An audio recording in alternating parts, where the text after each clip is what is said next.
Food reflexology para sa ating stomach o ang ating bituka.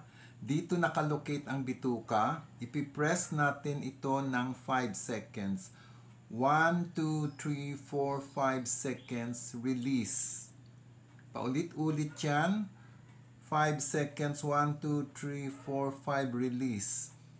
Ito ay maganda sa mga nangangasim na bituka. Ito ay sa reflux acid as well, ulcer at marami pang iba. Gawin ninyo ito for 5 minutes paulit-ulit. Ang una ay 5 seconds mo ng steady pressure release, paulit-ulit siya. Hanggang sa bilangan ninyo ng 5 minutes paulit-ulit. At lipat kayo sa kabilang paa ng parehas din ito.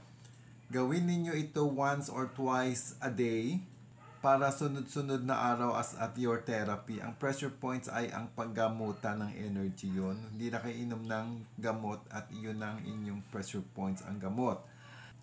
Araw-araw nyong gagawin for 10 minutes ang total. Unti-unting giginhawa ang inyong bituka at mawawala unti-unti ang mga sakit.